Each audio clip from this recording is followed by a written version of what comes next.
evening, good morning to our friends from United States. Good evening to our regional experts, colleagues, diplomats. Thank you for coming.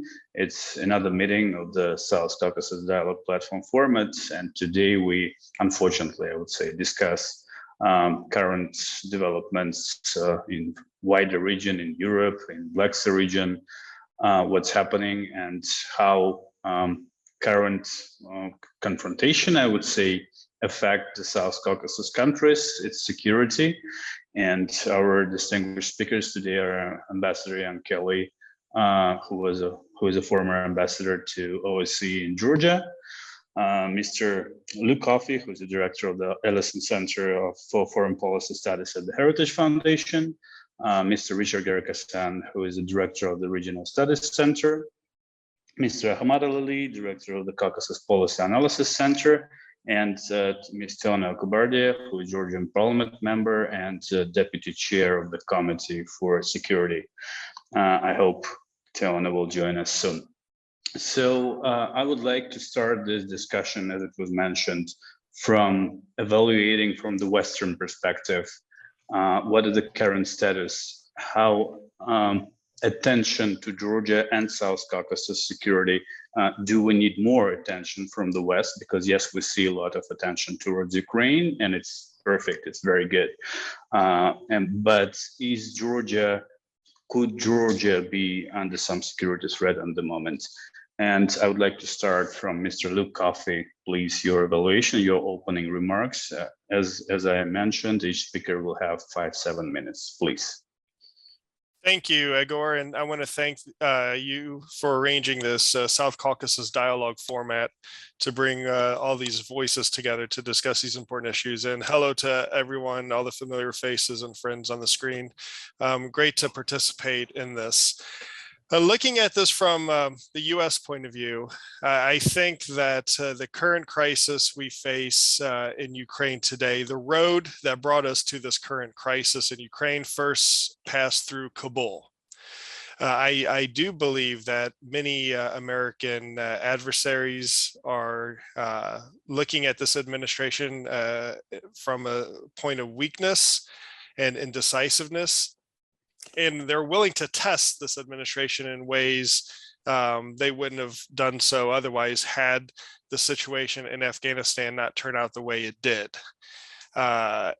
This is one side of it. This administration is really being tested, and Putin is really testing.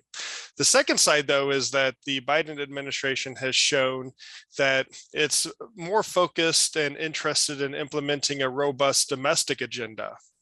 Whether this is, the Build Back Better infrastructure initiatives, dealing with COVID, dealing with the fractious society we have in the United States right now, all the divisions. This has been their main focus. And as a consequence, they've had very little bandwidth, or has allocated very little bandwidth to deal with big international crises before they erupt or while they are erupting.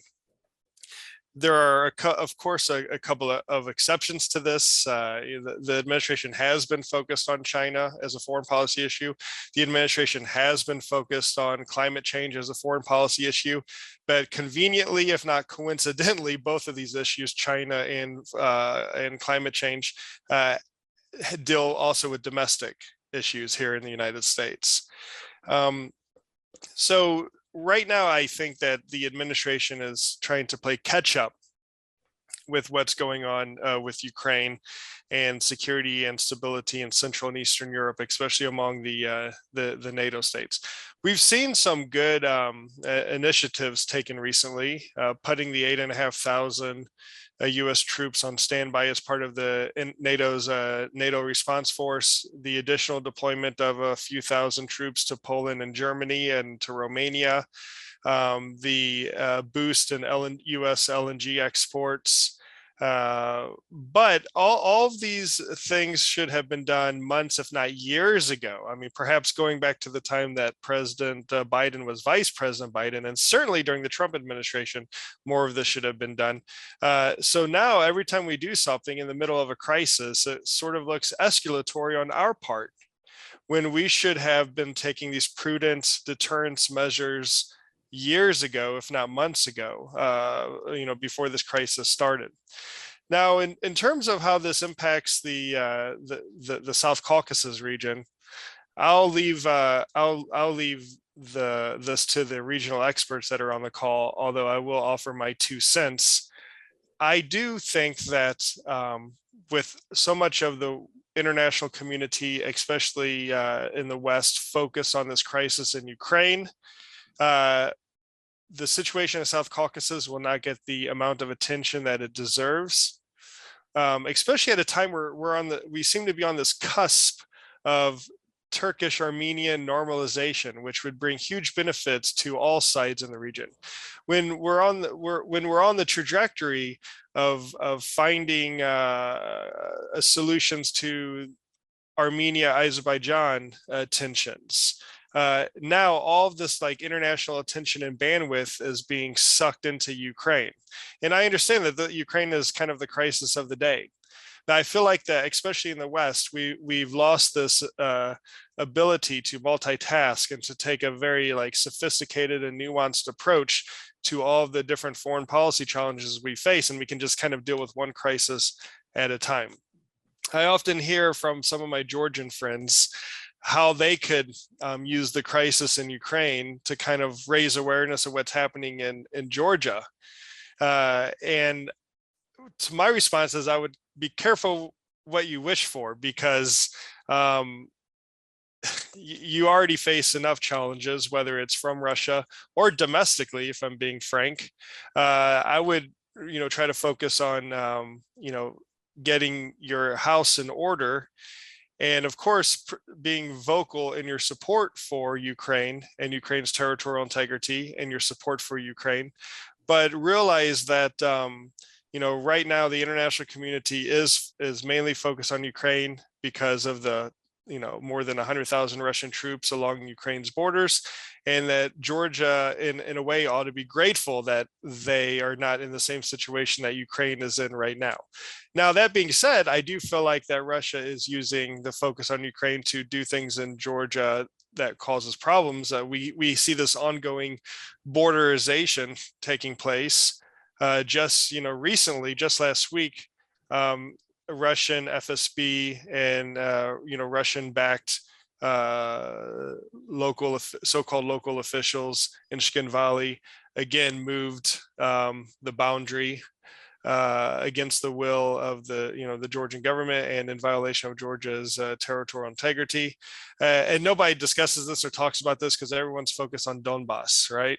So Russia will be taking advantage of this, I do believe. But we being the West, we have to get smarter. We have to allocate the attention and the time and the resources needed to deal with some of these challenges, because it doesn't take a great leap of imagination to see how a major breakout in conflict in Ukraine can quickly spread not only to Eastern and Central Europe, but also to the South Caucasus as well.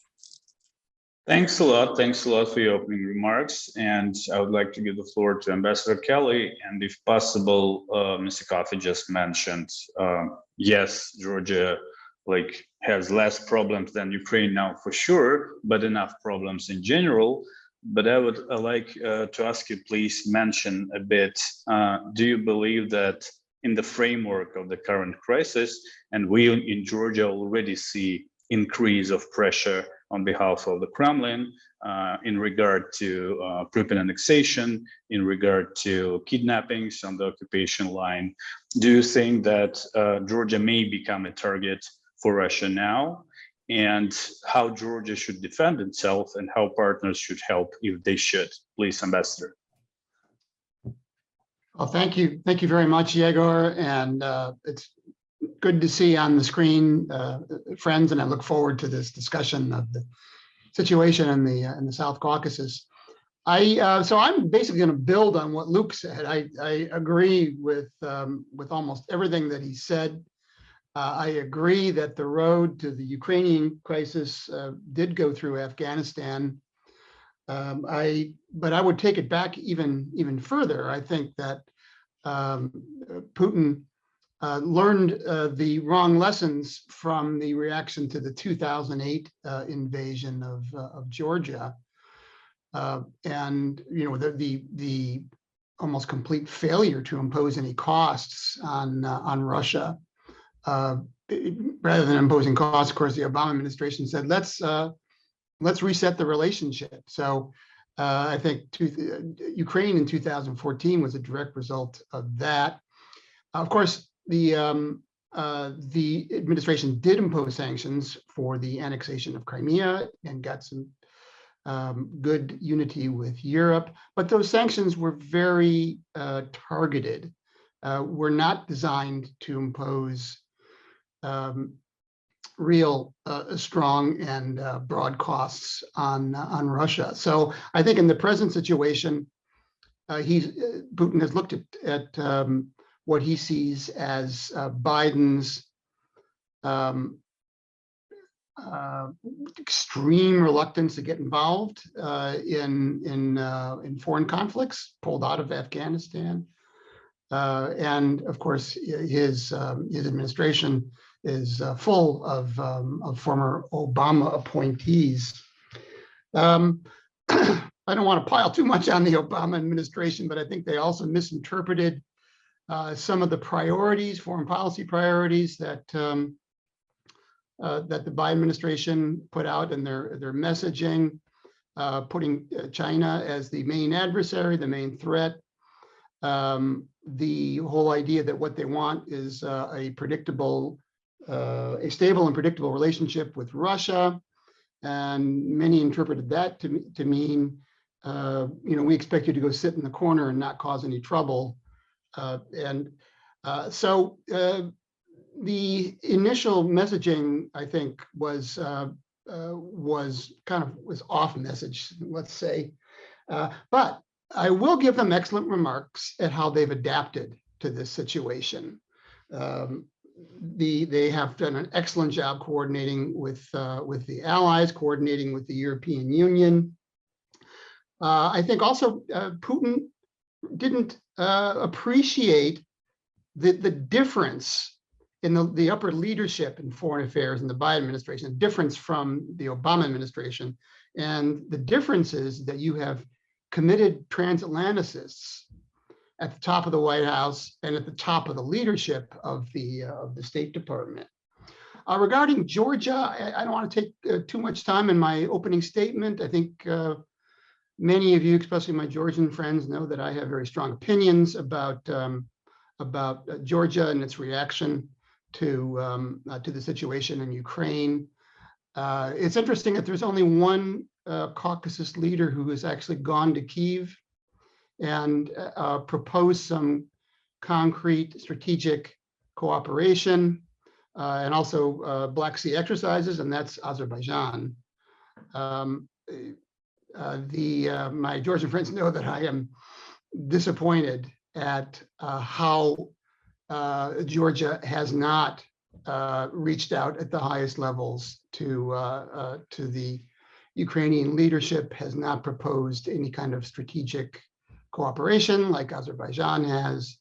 And to answer your question, Yegor, whether the West could do more for Georgia, I think Georgia has to ask what they want. The impression that a lot of us get is that the Georgian government wants to just keep its head down and not draw attention to its relationship with the West. Yeah, as I said, very strong opinions about that. So I guess I'll end there, Yegor, and I'm happy to answer any questions. Yeah, I will ask some questions a bit later. Now we will move to our speaker from Azerbaijan. As you just mentioned, Azerbaijani leader was the only one who visited Kyiv. And actually, Azerbaijani major ally, President of Turkey, yesterday visited Kyiv also and discussed defense cooperation and other cooperation opportunities. So please, Mr. Ahmad Ali, we'll start with you today. Previous time we started with Richard. So yeah, it's your turn now. And could you also, in your opening remarks, please mention how Azerbaijani-Turkish relations might be affected by this crisis if the conflict starts or if Russia will recognize the so-called DNR and LNR as independent states. What could be the effect for Azerbaijani-Russian relations, Turkish-Russian relations, please? Thank you very much for the invitation, and I'm very happy to be here, see very familiar faces also. But at the beginning, I would love to say a few general comments, frankly speaking.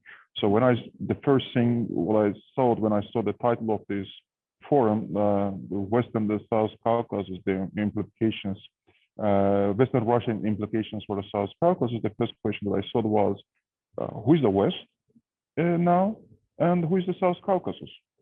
So that's two fundamental questions, frankly speaking. And that's when you look to the issues from Azerbaijan, you would see that there is a completely different stand on the issue by some EU members. Some visited even Moscow the other day. And so that's why, like, when you look at the whole issue from Azerbaijan, you would see that, you know, like, we'd love to see a bit unified, but there's a unified West or unified Euro-Atlantic community. So probably this fragmentation within the West, that is quite a worrying sign. And also the other issue with South Caucasus. So, like, unfortunately, we did not do very much in South Caucasus to develop regional security infrastructure, you know, economic integration structure, et cetera, So I believe that even after the 2020 Karabakh War, we could do even certain things, but we could not do that. So that's who is South Caucasus. So if we say that South Caucasus countries, and we assume that we can move on with the platform of three, it's perfect chance probably to put out a united position on the Ukrainian case. It's highly, I would say, important case for the overall future of the region, the future of the whole former Soviet Union. Now, I would say that's being resolved in Ukraine. So if there is a success in Ukraine, that success is going to be repeated in South Caucasus. If it's going to be West winning in Ukraine, so it means that in the South Caucasus, it's also going to, like, you know, there will be certain effects on that. But if it's Russia, so of course, Russian presence in the South Caucasus will get more and more. Another point I would love to mention, it's about the presence of Turkey.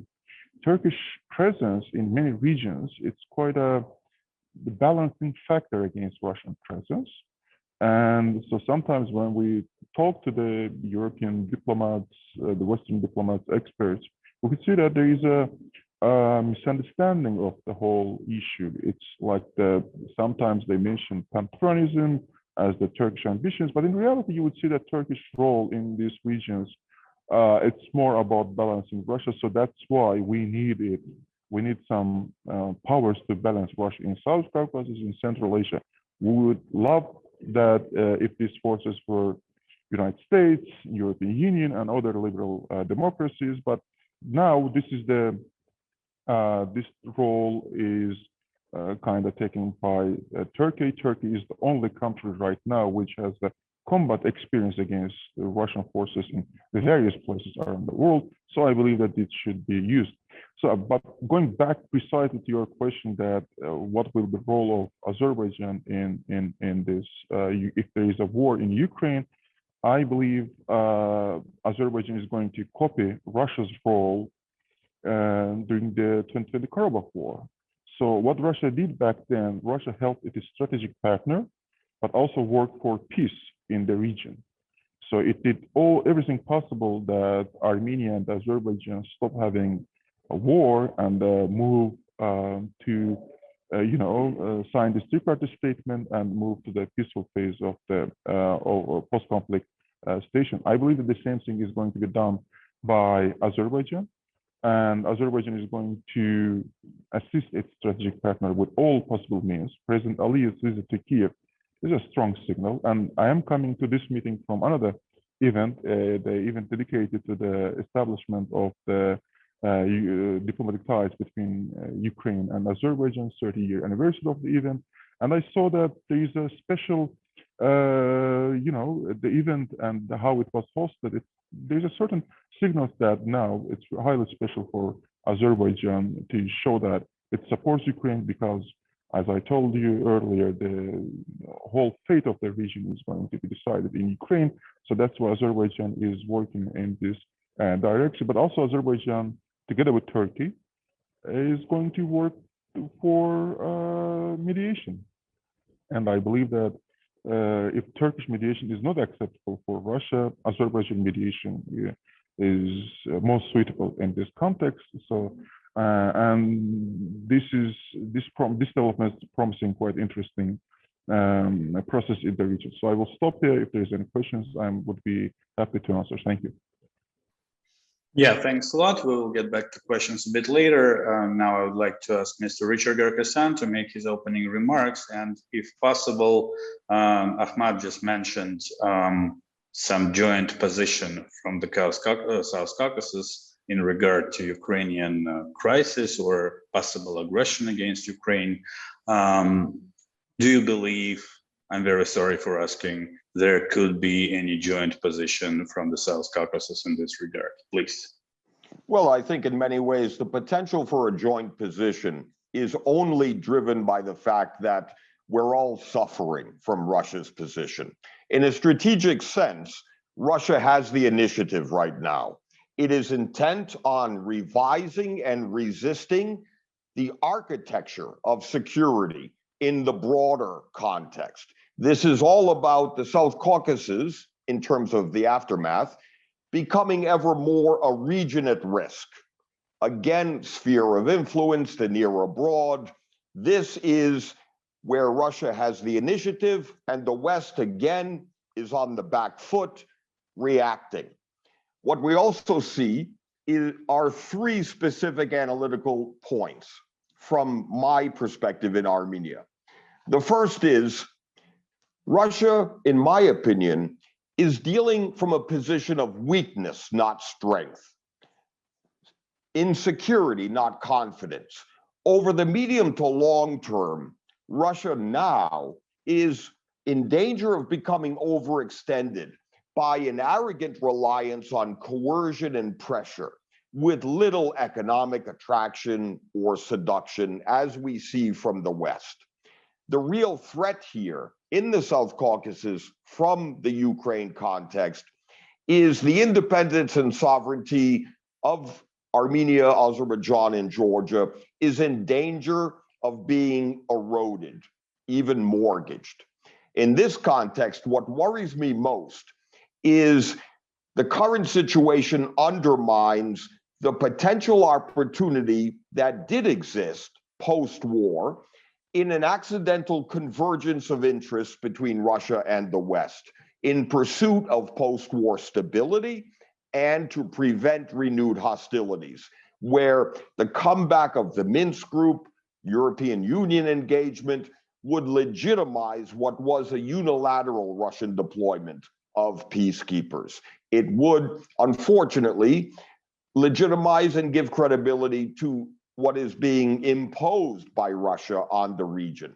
My second analytical point here is the aftermath, the implications looking forward.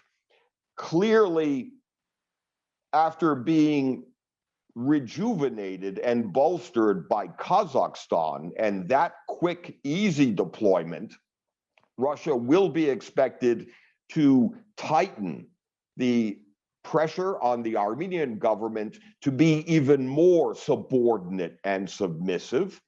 And in terms of Azerbaijan, to the credit of President Aliyev, Azerbaijan is doing very well at challenging Russia, calling the bluff of the Kremlin, and pushing back against this Russian power projection. And the third final point in terms of analytical implications, the current crisis is threatening and undermining the tactical alliance between Turkey and Russia. This is clear, as we've seen in President Erdogan's recent offer of mediation and drone sales. However, the current situation is actually greatly assisting in Armenia-Turkey normalization. For Turkey, normalization with Armenia is a chance to gain a seat at the table in the restoration of trade and transport in the South Caucasus after being excluded by Russia.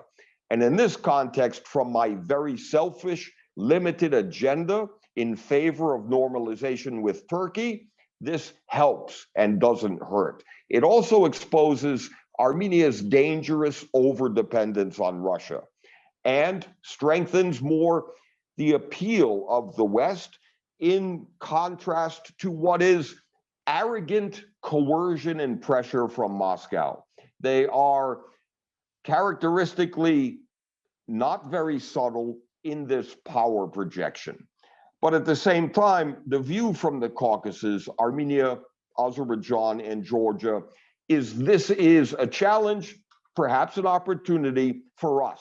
We have little faith and confidence in the West, nor do we want to return to become an arena for competition between external powers.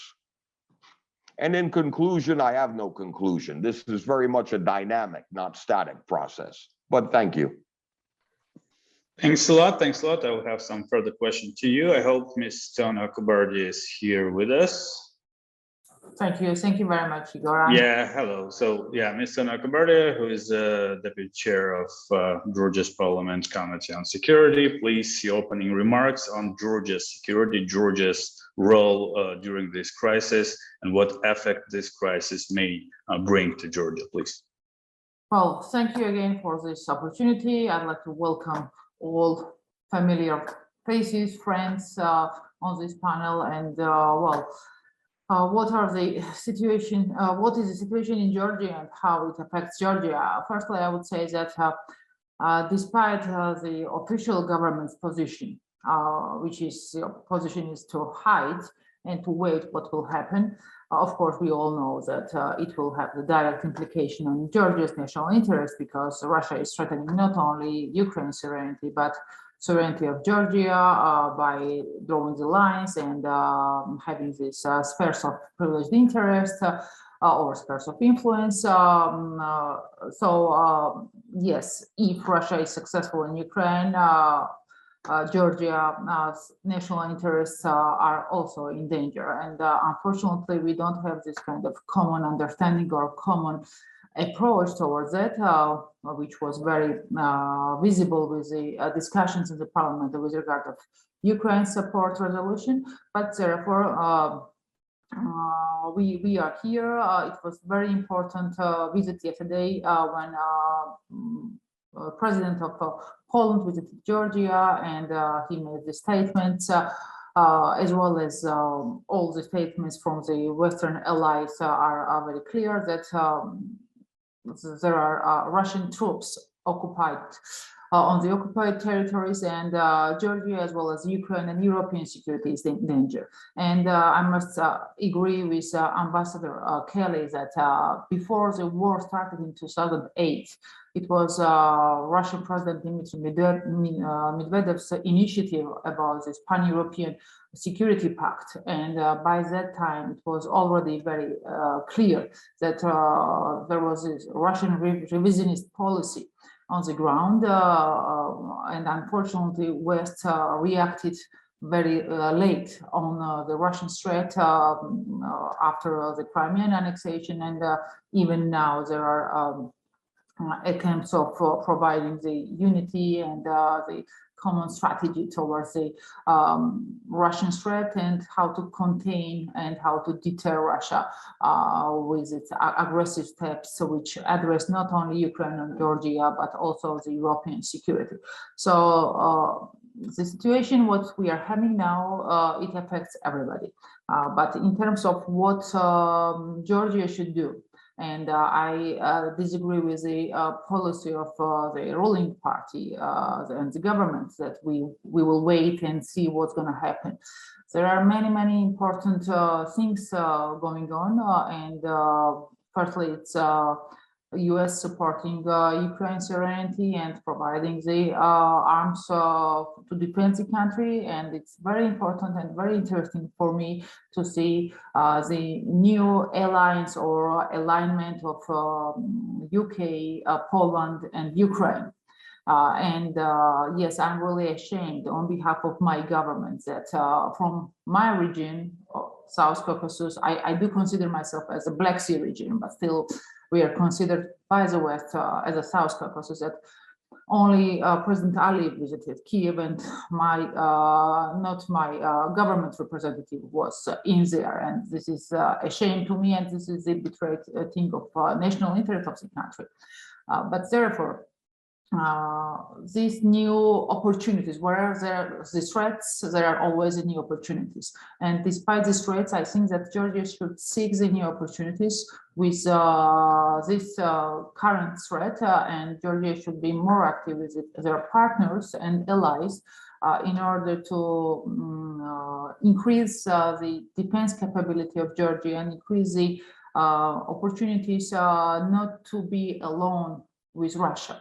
And what my government is doing now, I do have this kind of feeling that just to wait and see what's going to happen is not supporting Georgia's national interest, because we see that Russia is trying to draw the lines back to the Cold War time when the spheres of influence were established.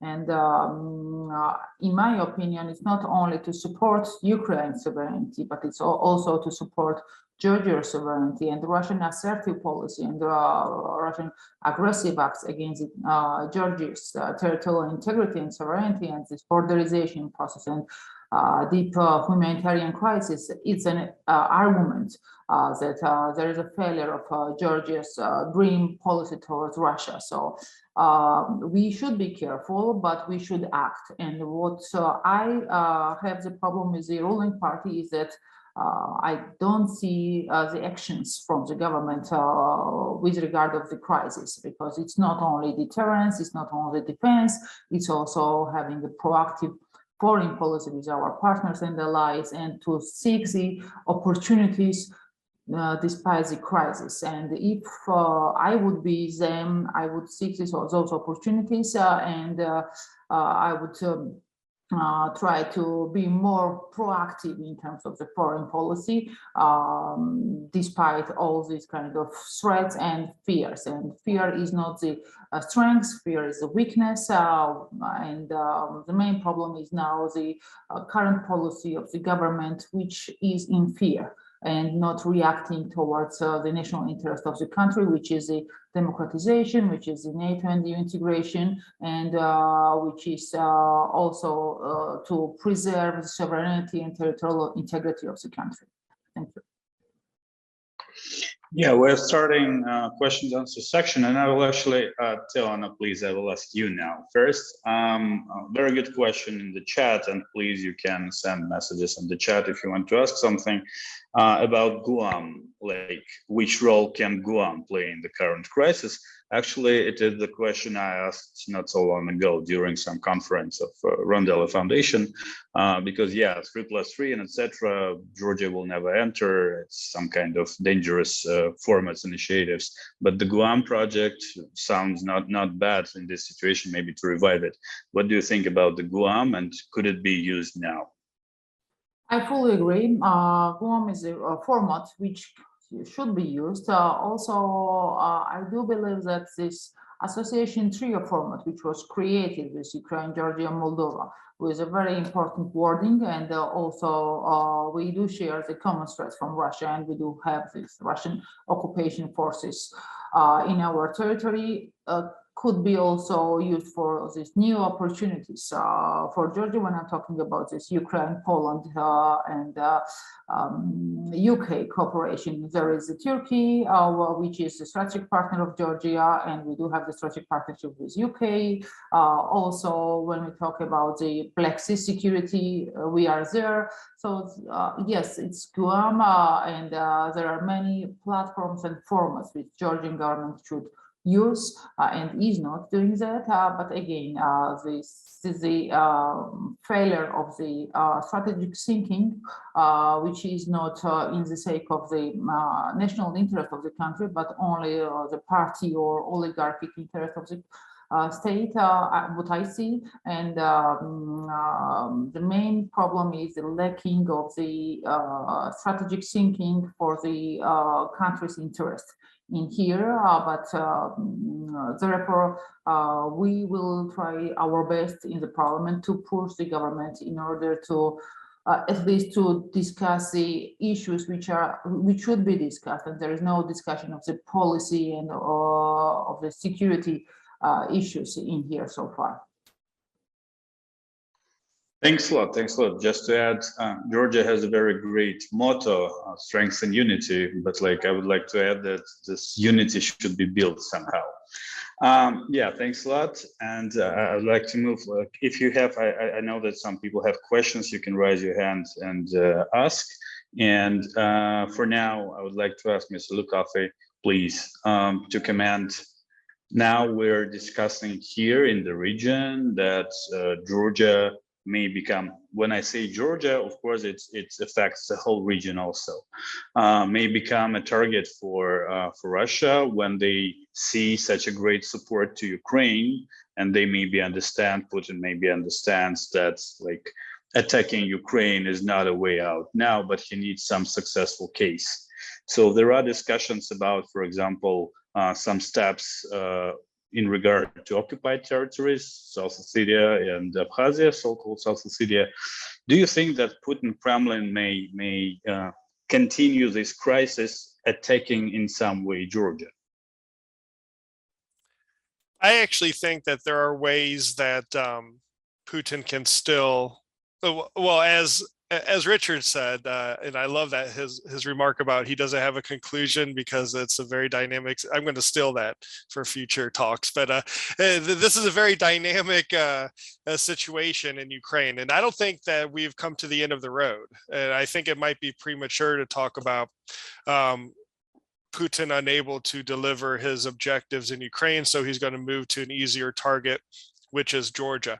I actually think that he can manage these things simultaneously. I mean, look what he did in Kazakhstan in a matter of a few days. In the middle of his Ukraine crisis, he was able to basically guarantee the support and backing of President Tokayev for the foreseeable future, in the same way he was able to do, Putin was able to do with Lukashenko in Belarus in September, October of 2020. And he did this all at the same time as the issue with Ukraine. And as I pointed out in my opening remarks, we've seen ongoing borderization take place with the occupied regions in Georgia. Just as recently as last week, we continue to see misinformation, hybrid type warfare inside Georgia, especially when it comes to the political debate inside Georgia and how society is divided. So Russia is able to do all of these things concurrently. And not only can they do them concurrently, they actually see them as being connected into one bigger geostrategic picture. And I often say that this is one of the shortcomings we have in the West. When we go and negotiate with Russia over Ukraine, Russia will bring their, when they go to that poker table, they bring their poker chips from Syria, from the South Caucasus, from the Arctic. They bring their energy poker chips and they're ready to play. We just bring the Ukraine poker chips when we go to the Ukraine poker table. Russia has the ability to see all these things as being connected.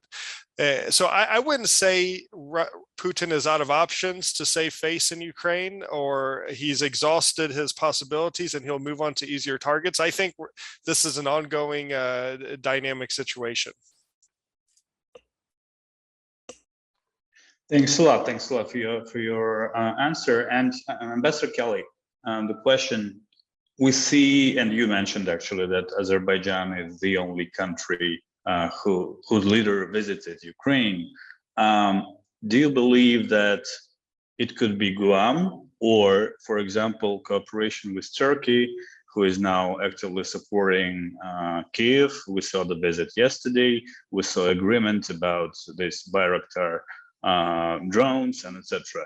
So the question is the West, from your perspective, considering some kind of cooperation with Turkey, who is here on the ground, trying to help somehow? Or it's not possible and the West will act always separately and Turkey will just make it separate steps?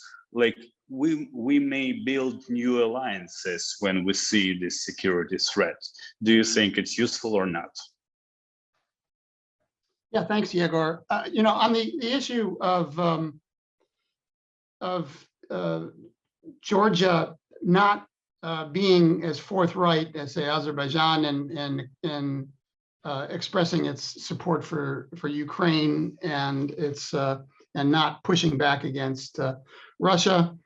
The thinking there, of course, is that they don't want to, draw fire from Russia to keep their proverbial heads down. But I'm of the opinion that by not standing up and showing solidarity with a partner country that's experiencing the same kind of aggression and brutalization that Georgia itself is, that you're actually provoking. A weakness can provoke Russia. A weakness will provoke Russia. And I think that one thing that I would like to see from Georgia is some ideas. We've seen ideas from Turkey. We've seen ideas from Azerbaijan.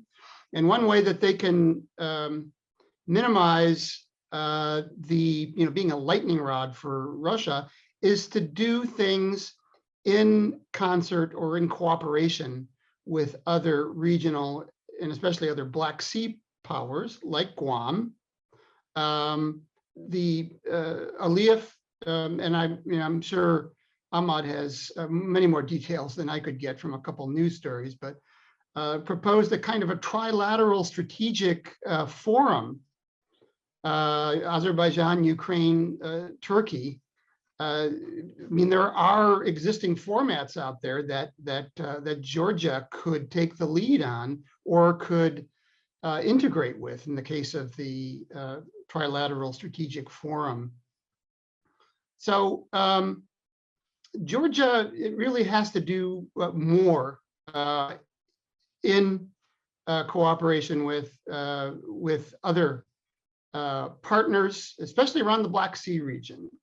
And I'd like to see much more coming from the United States and from the EU too, about building some kind of cooperative platform around the Black Sea.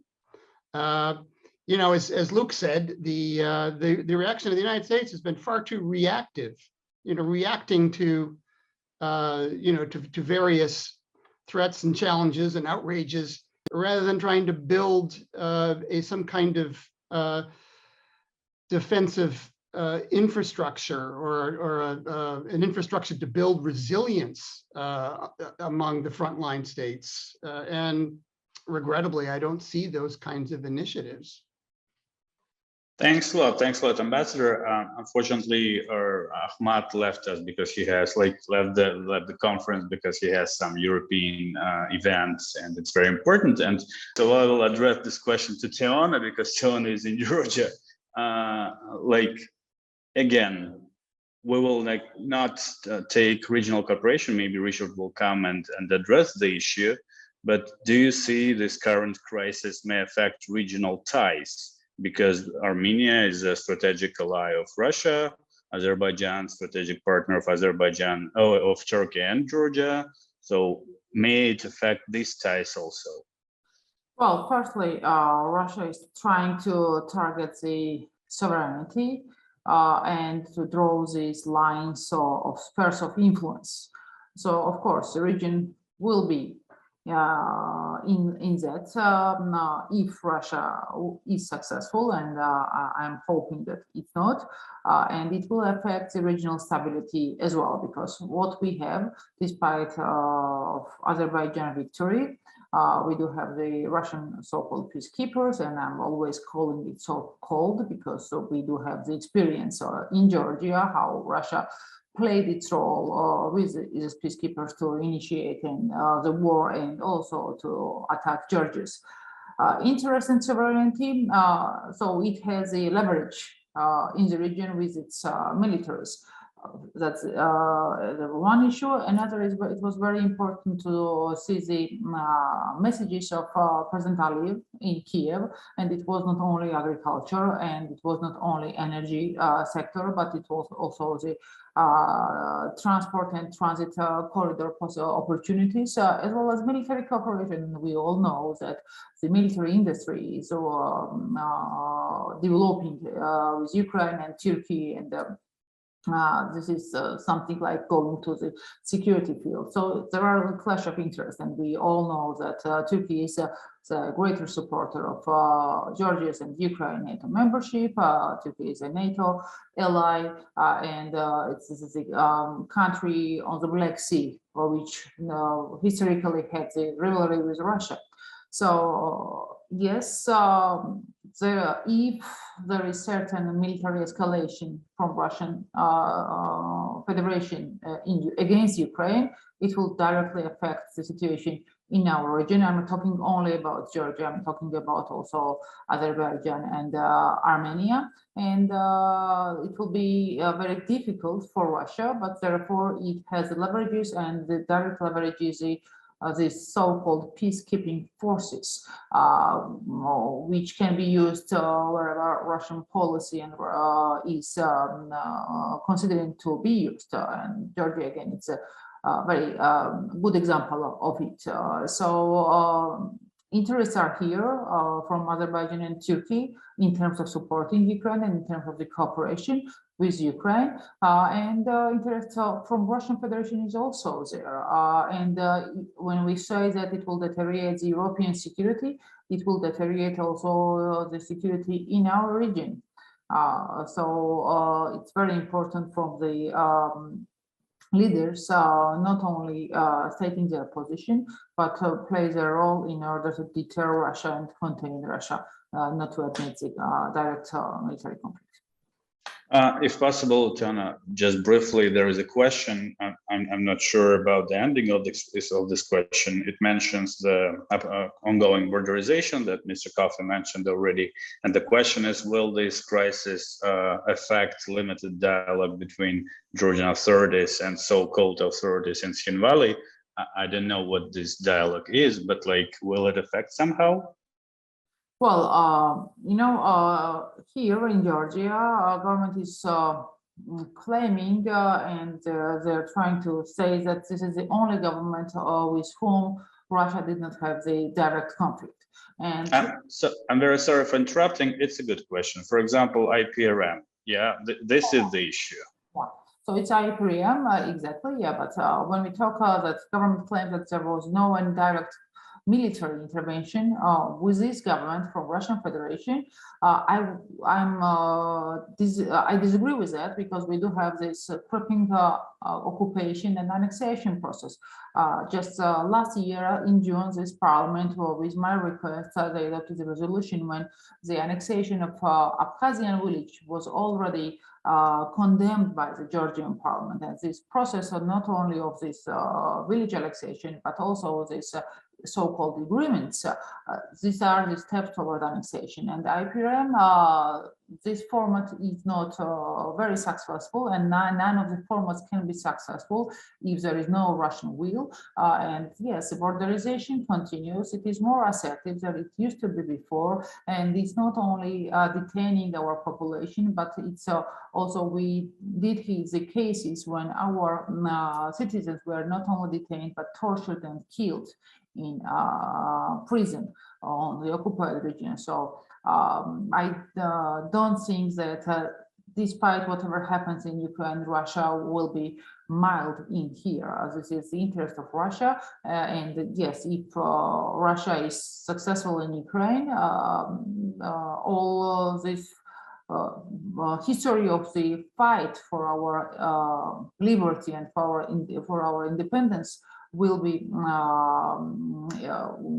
vanished because it's all about our democracy, it's all about our sovereignty, and it's all about our willingness to be free and independent from Russian spheres of influence.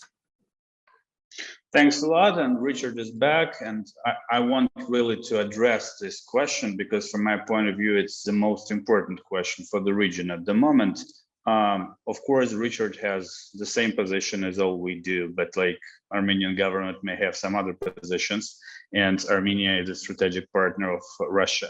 So will this crisis, if some, I hope not, if some war takes place, affect ties between regional countries, between Armenia and Georgia, Armenia and Azerbaijan, maybe even worse, Turkey, undermine the normalization process? What is your vision, please? Well, I'm greatly concerned in two respects. One is in the event of a military escalation, there will be implications in terms of perhaps a Russian expansion of its military presence in Armenia as a bulwark, as part of a chain of events. I'm more concerned, however, with the implications in terms of what happens from the Western reaction. For example, a tightening of sanctions may induce Russia to more actively use Armenia to skirt sanctions on oligarchs, Russian capital in and out of Armenia. And more realistically, we're in a very tenuous, fragile dependence on a Russian-imposed post-war ceasefire agreement, deployed Russian peacekeepers that are solely responsible for the current situation in Nagorno-Karabakh, and Russia's management of all trade and transport plans. This greatly impedes the confidence-building measures underway between Armenia and Azerbaijan, that Russia will follow what's in Russia's interest and not necessarily for peace and stability. Armenia-Turkey, counterintuitively, will gain further traction. Part of our strategy in Armenia is to embark on a very fast pace of engagement to sustain the momentum and to go fast and farther in order not to return to the previous status quo. So I think Armenia-Turkey will be helped by Russia's policy and stance, whereas the real danger is undermining the fragility of Armenian-Azerbaijani negotiations. And a final word on Guam. I'm very skeptical. Having moved to Armenia from Washington, my perspective of Guam is as a Pacific Ocean island.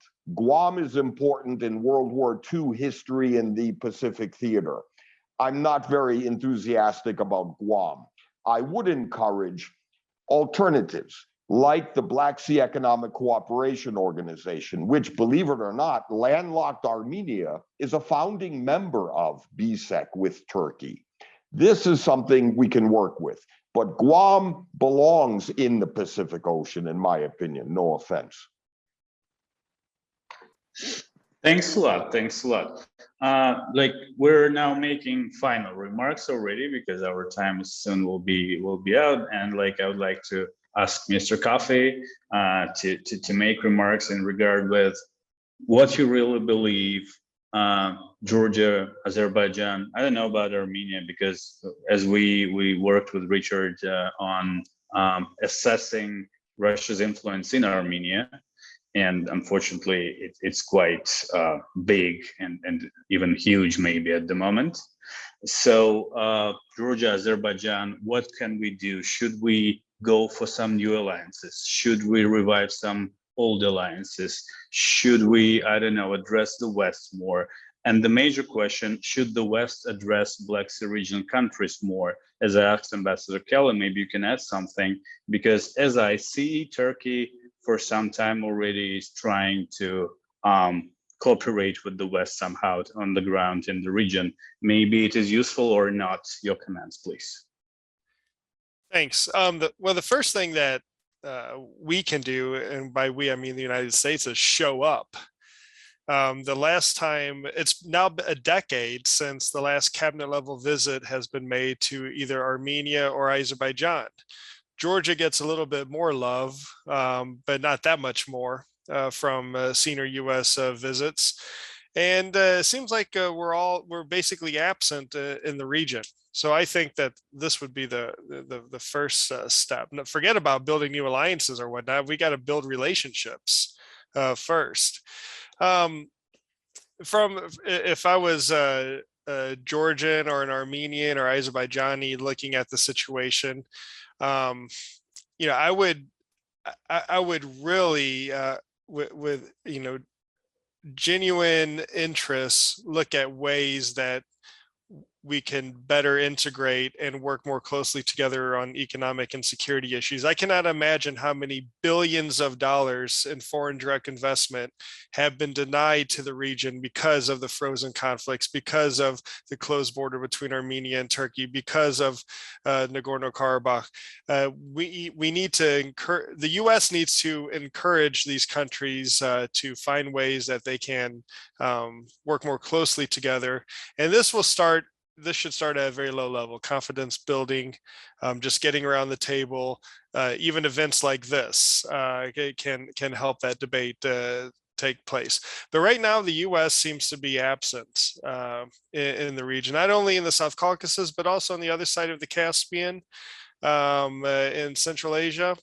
And in the Black Sea, it's mainly seen through the prism of security and of NATO, which is great because, of course, the U.S. has, you know, treaty obligations, but we need to look beyond just the security dynamics of the Black Sea and look at economic cooperation and this sort of thing. Thanks a lot, Mr. Coffey. Ambassador Kelly, I will be maybe a bit provocative because I should be, and I'll ask about Georgia. And unfortunately, as Tiana mentioned, we observe playing some hide and seek, I don't know, just hiding in Georgia. And like, it's not maybe the best way to protect the country, to protect its society. More than that, just recently we saw last IRI polls, and they showed even increase of support towards joining NATO alliance, towards European Union. So Georgian people of the country, they fully, like more than 80% support both NATO and the EU. If Georgian government is trying to hide somehow, maybe countries that Georgian people support so much, more than 80%, can do something. For example, State Department, you were an ambassador to Georgia, to help Georgian friends to defend themselves and counter this aggression, not just hide. Yeah, thank you, Yegor. And of course, I'm no longer ambassador to Georgia. I do have ideas on what we can and should do. I think that you know, you're right that the Georgian state motto, "Strength and Unity," is a motto I think that really can be applied across the region. I think if Russia has an unstated motto, it would be the Latin motto, "Divide and conquer." And I think, you know, one of the best ways that the countries of the South Caucasus can mitigate against the coercion of Russia is to develop more regional cooperation, because I think that, you know, with what Russia takes advantage of is the weakness of the countries, you know, both in terms of their rhetoric and support and cooperation of partners, but also the weakness in terms of their territorial integrity being undermined either by occupation or by ongoing conflicts. And of course, Russia's taken advantage of that by imposing a peacekeeping force And I think that that was the most disturbing outcome of the 2020 war, was to have Russian troops in all three of the Caucasus countries. So I think that the role of the U.S. can be, I think, to encourage, support financially and otherwise, nurture more regional cooperation. And of course, we'd have to work with Turkey on that, because Turkey really is a factor. And as Richard said, the closed border is one of the biggest factors, I think, in preventing that kind of cooperation. And of course, the Black Sea is the region's outlet to the West. And of course, the European Union could reach out and extend its 3 Seas initiative to include the countries of the Caucasus. So these are, I realize these are very pie in the sky, idealistic ideas, but in many ways, I think these kinds of ideas are more realistic, let's say, than they have been in decades. So yeah, so I'll leave it at that. And thanks for a great conversation, Yegor. Thanks a lot, Ambassador. Ms. Akubardiana. Could you please, very easy question, I believe. You mentioned that you do not agree with the position of the Georgian government in many ways. Today, you take part in this conference as a Committee on Security member, deputy chair, but you're a representative of opposition. And if you say some not positive words about what government does, maybe you can say specifically 1, 2, 3 steps what opposition or you can do to increase Georgia's resilience toward this crisis or Russia's aggression, please. Well, thank you, Igor. That's very important but very difficult question, in my opinion. Firstly, what is needed is more discussions with regard of the security, more rising awareness where Georgia is and what is in danger, because GD is trying to provide the pictures that all the opposition is trying to be the hawks and they are provoking Russia, which is, of course, we do know that it's not true, but this is this war of narratives and propaganda which we need to win. And you can't win if there is no any kind of discussion. So firstly, what I would suggest as a one MP in here from opposition, this is a more discussion on national security, more reaching agreements within the opposition, and more ways and means for this to provide the unity not only with the opposition parties but also with the society, because the agenda currently we do have in Georgia, this is not for the country. I would say that's my own opinion. This is not for improving our national security, and this is not to explain our citizens what is on stake. So there are many chances in the past which were lost, but we don't have the time now. So firstly, it's pushing the government for the policy discussions and pushing them to do something to meet the national interest ends from the parliament side. Secondly, to work with the audience and cooperate with the civil society and to firm the unity and to have the proper strategic communication what should be the Georgia's national security policy and how we should be in unity with that regard. And I think that there are opportunities in that field which should be used from the opposition. Thank you. Thanks a lot. Thanks a lot. And Mr. Richard Garakasan, your final remarks, please. And maybe you could mention this recently established 3+3 format meeting. Second meeting will take place in February, I think on 24th or something like this. Now you see and you heard maybe many times and today as well positions of Azerbaijan and Turkey in regard with Ukrainian crisis or possible aggression against Ukraine. Do you think this recently established format will not recently, but very soon will be over because of the very, very, very different positions among all participants. I would say not 3+3, but 3+2. Yeah, please. Well, first, to answer the question, the 3+3, in my opinion, is an empty vessel. It's dead in the water. In some ways, it's as relevant as the Commonwealth of Independent States. It's as geopolitically significant as the Eurasian Economic Union.